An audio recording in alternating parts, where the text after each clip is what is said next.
Hello, ladies and germs. So it's time for another collection video. Let's get it started, I guess, or something. I don't know. Anyways, here we go. This is a double-ender cartridge for the Colecovision. It contains two games, Artillery Duel and Chuck Norris Super Kicks. Look at these hand-drawn screenshots because they couldn't produce actual screenshots or something. I don't know. Maybe they could, maybe they didn't care, I don't know. Anyways, this is a double-ender cartridge, whereas if you insert one end into the Colecovision you would get Chuck Norris Super Kicks, and if you played it on the other end you got Artillery Duel, and this is the only Colecovision game that came in a box that I have, at least. So yeah, it also came with a manual, but it was in French and I was reading it, and it's been misplaced somewhere.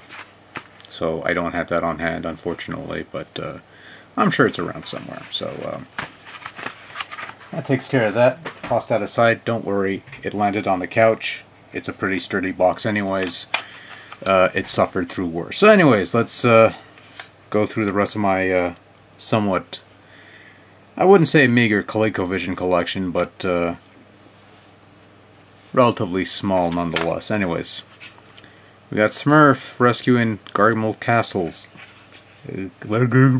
Can't read. Anyways, it's a side view game with a Smurf. You go to the right, you avoid obstacles, that sort of thing. Yeah, Mousetrap.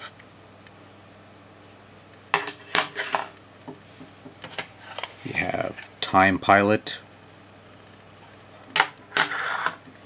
Konami Classic. Yeah, Gorf, because everyone's got to have Gorf. I guess there's something, I don't know. Buck Rogers, Planet of Zoom, the official Buck Rogers Planet of Zoom from Sega. So it's not enough to be just Buck Rogers, it has to be official. And speaking of official, we have the official Zaxxon. Wondering if there's an unofficial Zaxxon that I should know about, but anyways, I digress. We have Venture. We have Ladybug.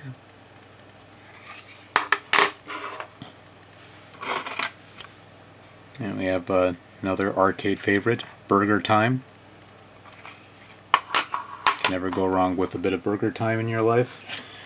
Next up we have the official Turbo, which requires a steering wheel expansion set thing, which I do not have. So why do I have the game? Well, it came with the Colecovision when I bought it years ago. And speaking of games that came with a Colecovision for controllers I don't have, Super Action Baseball, for use only with Colecovision Super Action controllers or something, which I also don't have, but it came with the console, so there you go.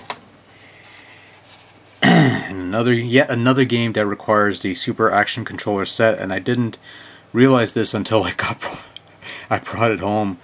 A Front Line for Colecovision, which is a shame because, and I don't know why I would need that, because Frontline is a fairly basic, rudimentary, anyways. We have Star Trek Strategic Operations Simulator.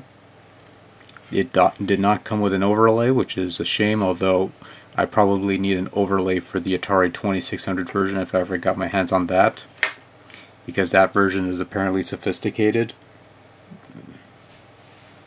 Okay, nobody's going to get that. Moving on. We have Cosmic Adventure.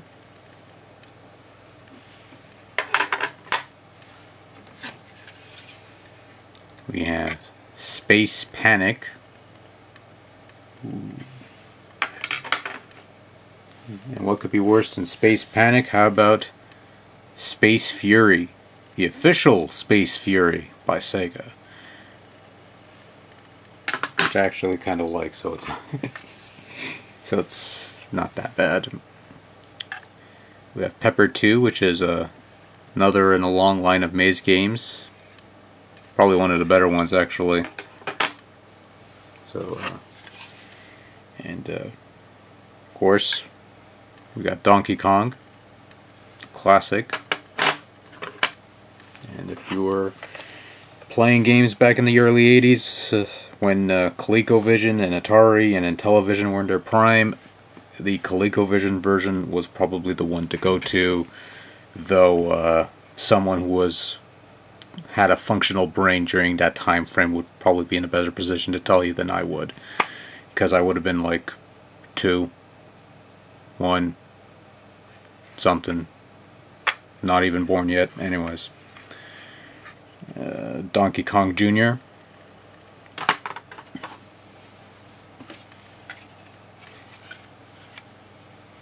We got Looping. It's the one where you loop with a plane or something. I guess you could have some fun with that. Sydney's Evolution. It involves evolution. We have Choplifter. Choplifter. This is a fun one. Squish 'em, featuring Sam. I don't know what's so special about this Sam person, but he has to be special enough to be featured in Squish 'em. I also kind of like the cartridge design, sort of reminiscent of the cartridge design you would get on the Magnavox Odyssey 2 with the handle. I thought that was kind of a cool touch. Next up we have Learning with Leaper from Sierra Online, because you can't go wrong with a learning title, I guess. Next up we have Defender from Atari Soft, and a pretty good version of Defender from Atari Soft, actually. Also another game from Atari Soft, we have Centipede. Also a pretty good version of Centipede. Next up we got some Parker Brother games. We have Frogger. Tis Frogger. We have Popeye. Tis Popeye.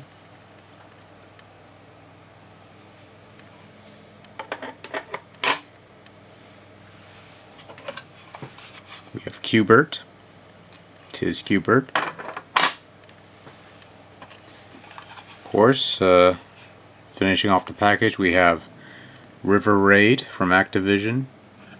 An actual improvement over the Atari 2600 version, both in terms of, well, okay, it was a purely visual aesthetic improvement, but still a step up above the 5200 version, which didn't really do a whole lot of changes there. But anyways, Hero, also from Activision. I kind of like the cover here. Nice comic book artwork here, along with the two exposed screws here. And finally, rounding out the entire package, the last one, last but not least, the special edition of Pitfall 2 Lost Caverns with the exposed screws and the strange bump on top. But nonetheless, a quality video game, if there ever was one. So this is my ColecoVision collection. It's rather modestly sized, but nonetheless, some good stuff to be found here, I think, or at least stuff that I enjoyed, you know, if nothing else. So that's about it. Thanks for watching. Till next time, take care. Good night. I gotta clean this mess up later.